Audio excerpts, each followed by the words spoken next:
ನ್ಯೂಸ್ಗೆ ಸ್ವಾಗತ. ಸವದತ್ತಿ ತಾಲೂಕಿನ ಮುರುಗೋಡ ಗ್ರಾಮದ ಸಮಗ್ರ ಅಭಿವೃದ್ಧಿಗಾಗಿ ಕರವೇ ಹಾಗೂ ಹಲವು ಸಂಘಟನೆಗಳ ಮುಖಾಂತರ ರಸ್ತೆ ತಡೆದು ಪ್ರತಿಭಟನೆ ಮಾಡಲಾಗಿದೆ. ಈ ಹಿಂದೆಯೂ ಕೂಡ ಅನೇಕ ಬಾರಿ ಹೋರಾಟ ಮಾಡಿ ಗ್ರಾಮದ ಸರ್ಕಾರಿ ಕಚೇರಿಗಳು ಹಾಗೂ ಸ್ಥಳೀಯ ಸಮಸ್ಯೆಗಳ ಕುರಿತು ಅಭಿವೃದ್ಧಿಪಡಿಸುವಂತೆ ಮನವಿ ಮಾಡಲಾಗಿತ್ತು. ಆದರೆ ಇದಕ್ಕೆ ಯಾವುದೇ ಸ್ಪಂದನೆ ಕೊಡದ ಹಿನ್ನೆಲೆ ಈ ಬಾರಿ ರಸ್ತೆ ತಡೆದು ಸಂಬಂಧಪಟ್ಟ ಜನಪ್ರತಿನಿಧಿಗಳು ಹಾಗೂ ಅಧಿಕಾರಿಗಳ ವಿರುದ್ಧ ಸ್ಥಳೀಯರು ಆಕ್ರೋಶ ವ್ಯಕ್ತಪಡಿಸಿದರು. ಪ್ರತಿಭಟನೆಗೆ ಎಚ್ಚೆತ್ತುಕೊಂಡು ತಾಲೂಕು ಮಟ್ಟದ ಅಧಿಕಾರಿಗಳು ಸ್ಥಳಕ್ಕೆ ಆಗಮಿಸಿ ಪ್ರತಿಭಟನಾಕಾರರ ಮನವೊಲಿಸಿ ಎಲ್ಲ ಸಮಸ್ಯೆಗಳನ್ನು ಆದಷ್ಟು ಬೇಗ ಪರಿಹರಿಸುವುದಾಗಿ ಆಶ್ವಾಸನೆ ಕೊಟ್ಟಿದ್ದಾರೆ.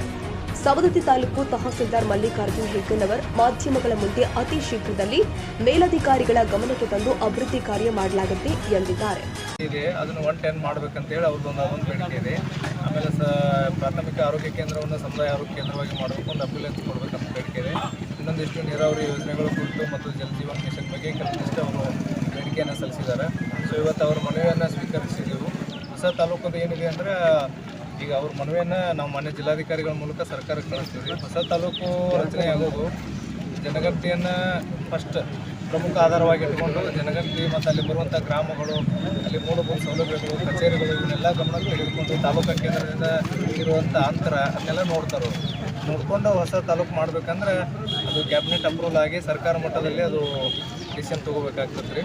ಸೊ ಹೀಗಾಗಿ ನಾವು ಅದನ್ನ ಬೇಡಿಕೆಯನ್ನು ಕಳಿಸ್ತೀವಿ ಅವ್ರಿಗೀಗ. ಆಮೇಲೆ 33 KV ಸ್ಟೇಷನನ್ನು 110 KV ಮಾಡೋಕ್ಕೆ ಅವ್ರು ಇದು ಮಾಡಿದ್ದಾರೆ. ನಾವು ಡಬಲಿ ಅವರು ಜೈನ್ ಸರ್ ಬರ್ತಾರೆ, ಇಲ್ಲೇ ಬೈಲೊಂಗಲಕ್ಕೆ ಬರ್ತೈತಿ. ಸೊ ಅವ್ರ ಜೊತೆ ಮಾತಾಡ್ಕೊಂಡು ಅದನ್ನು ಸಹಿತ ಅನುದಾನ ಲಭ್ಯತೆ ನೋಡ್ಕೊಂಡು 110 KV ಮಾಡೋಕ್ಕೆ ನಮ್ಮ ಜಾಗನೂ ಐತಿ. ಸೊ ಅದನ್ನು ಮಾಡೋಕ್ಕೆ ನಾವು ಪ್ರಯತ್ನವನ್ನು ಮಾಡ್ತೀವಿ, ಅವ್ರ ಜೊತೆ ಮಾತಾಡ್ತೀನಿ. ಆಮೇಲೆ ಕೆಲವೊಂದಿಷ್ಟು ಉದಯ ಅವರು ಹೇಳಿದಂಗೆ ಕೆಲವೊಂದಿಷ್ಟು ಬೇರೆ ಇಲಾಖೆಗಳು ಹೇಳಿದರು ಅವರು. ಸೊ ಅವ್ರನ್ನೆಲ್ಲ ಕರೆಸಿ ಮುಂದಿನ ದಿನಗಳಲ್ಲಿ ಒಂದು ಮೀಟಿಂಗ್ ಮಾಡಿ ಅವ್ರನ್ನೂ ಕರೆದು ಒಂದು ಮೀಟಿಂಗ್ ಮಾಡಿ ಅದ್ರ ಬಗ್ಗೆ ಡಿಸ್ಕಸ್ ಮಾಡ್ತೀವಿ. ಏನೇನು ಅವರ ಸಮಸ್ಯೆಗಳದ ಬೇಡಿಕೆ ಇದೋ ಅದ್ರ ಬಗ್ಗೆ ಡಿಸ್ಕಸ್ ಮಾಡ್ತೀವಿ. ಇವತ್ತೇನು ಮನವಿ ಕೊಟ್ಟಿದ್ದಾರೆ ಆ ಮನವಿಯನ್ನು ಸ್ವೀಕರಿಸಿ ಮಾನ್ಯ ಜಿಲ್ಲಾಧಿಕಾರಿಗಳ ಮೂಲಕ ಸರ್ಕಾರಕ್ಕೆ ಕೂಡ ಅಧಿಕಾರಿ ಕಳಿಸ್ತಾರೆ. ಅವರು ಈಗ ನಮ್ಮಲ್ಲಿ ಭಾಳ ಸಮಸ್ಯೆ ಇದೆ ಸರ್. ನಮ್ಮ ಸವದತ್ತಿ ಬರಾಕಷ್ಟೇ ಎಲ್ಲರೂ ಸರ್, ಸ್ಥಳೀಯ ಮಟ್ಟದಾಗ ಸಾಕಷ್ಟು ಸಮಸ್ಯೆಗಳಿದೆ ಆಲ್ರೆಡಿ ಈಗ ಸರ್ಕಾರಿ ಕಚೇರಿಗಳಲ್ಲಿ. ಹೋರಾಟಗಾರನ ಹೊರತುಪಡಿಸಿ ಸ್ವಯಂ ಪ್ರೇರಿತರಾಗಿ ಅಧಿಕಾರಿಗಳು ಏನಾದರೂ ಅವ್ರನ್ನ ಸಮಸ್ಯೆಗಳನ್ನ ಪರಿಪೂರ್ಣವಾಗಿಸುವಲ್ಲಿ ಏನಾದರೂ ಪ್ರಯತ್ನ ಪಡ್ತಿದ್ದಾರೆ ಇಲ್ವೋ ಅಂತೇಳಿ. ಯಾರೊಬ್ಬರ ಸಾಮಾನ್ಯ ಜನ ಬಂದರೂ ಸಹಿತ ಅವ್ರು ಏನು ಸಮಸ್ಯೆ ಕೊಟ್ಟು ಸಹಿತ ಇಮಿಡಿಯೇಟ್ ಆಗಿ ಅದ್ರ ಮೇಲೆ ನಾವು ಇದು ಮಾಡಿದ್ವಿ.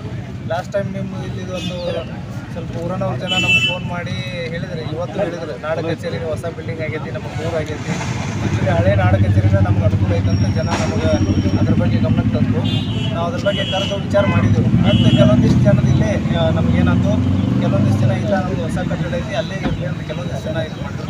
ಇನ್ನು ಕೆಲವೊಂದಿಷ್ಟು ಜನ ಇಲ್ಲ ನಮ್ಗೆ ಹಳೆ ಕಚೇರಿಯಲ್ಲಿನೇ ಮಾಡ್ಬೇಕಂತ. ಬಟ್ ಈಗ ನಮ್ಮ ಸರ್ಕಾರ ಆದೇಶ ಪ್ರಕಾರ ನಮ್ಮ ಹೊಸ ಕಟ್ಟಡ ಅಂತಂದ್ರೆ ಅನಿವಾರ್ಯವಾಗಿ ನಾವು ಹೊಸ ಕಟ್ಟಡ ಅಲ್ಲಿನೇ ಮಾಡಿದ್ದೀವಿ.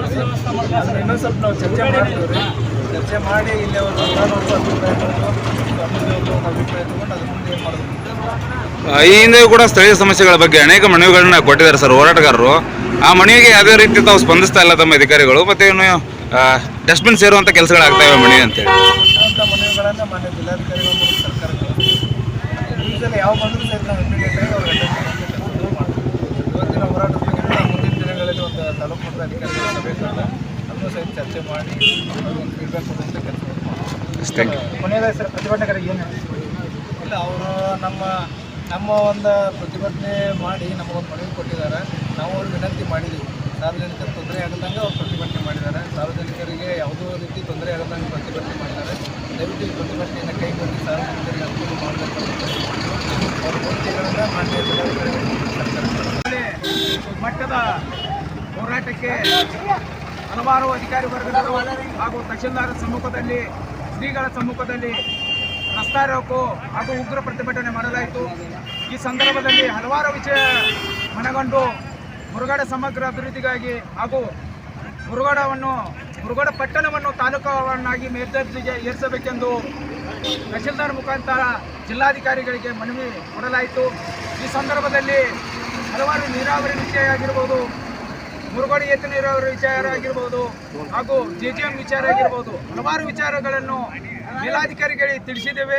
ಬರ್ತಕ್ಕಂಥ ಚಳಿಗಾಲ ಅಧಿವೇಶನದಲ್ಲಿ ಇವೇನಾದರೂ ನಮ್ಮ ಬೇಡಿಕೆಗಳು ಈಡೇರದೆ ಹೋದಲ್ಲಿ ಚಳಿಗಾಲ ಅಧಿವೇಶನಕ್ಕೆ ನುಗ್ಗಿ ಸಂಬಂಧಪಟ್ಟ ಸಚಿವರಿಗೆ ನಮ್ಮ ಮನವಿಯನ್ನು ಸಲ್ಲಿಸುವಂಥ ಕೆಲಸವನ್ನು ಮಾಡುತ್ತೇವೆ ಅಂತ ಈ ಮುಖಾಂತರ ಹೇಳಕ್ಕೆ ಇಷ್ಟಪಡ್ತೀನಿ.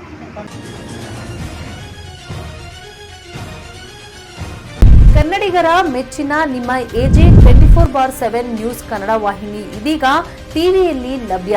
ಈ ವೇಳೆ ನೋಟಿಸ್ ಕೊಟ್ಟಿದ್ರೆ ವಾಪಸ್ ತಗೋತೀವಿ ಅಂತ ಹೇಳಿ. ಇವತ್ತು ವಕ್ಫ್ ಪ್ರಾಪರ್ಟಿ ಅಂತೇಳಿ ಬರ್ತದೆ ಅಂತ ಹೇಳಿದ್ರೆ ರೈತರ ಬೀಜಕ್ಕೆ ಬದಲು ಏನು ಮಾಡಬೇಕಾಗತ್ತೆ?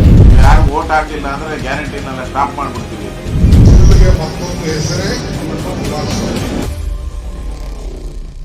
ಕರ್ನಾಟಕ ಮತ್ತು ದೇಶ ವಿದೇಶ 360 ಡಿಗ್ರಿ ಸುದ್ದಿ ಹಾಗೂ ಉತ್ತರ ಕರ್ನಾಟಕ ಬೆಳಗಾವಿ, ಬಾಗಲಕೋಟೆ, ಧಾರವಾಡ, ಹಾವೇರಿ, ಗದಗ, ಬಿಜಾಪುರ ಜಿಲ್ಲೆಯ ಕ್ಷಣ ಕ್ಷಣದ ವಿವರವನ್ನ ಪಡೆಯುವುದಕ್ಕೆ AJ 24/7 ನ್ಯೂಸ್ ಕನ್ನಡ ವಾಹಿನಿಯನ್ನ ಲೈಕ್ ಮಾಡಿ, ವಿಡಿಯೋಗಳನ್ನ ಶೇರ್ ಮಾಡಿ, ಕಮೆಂಟ್ ಮಾಡುವ ಮೂಲಕ ನಮ್ಮ ವಾಹಿನಿಗೆ ಸಹಕಾರ ನೀಡಿ ಮತ್ತು ಚಾನೆಲ್ ಅನ್ನ ಸಬ್ಸ್ಕ್ರೈಬ್ ಮಾಡಿ. ಧನ್ಯವಾದಗಳು.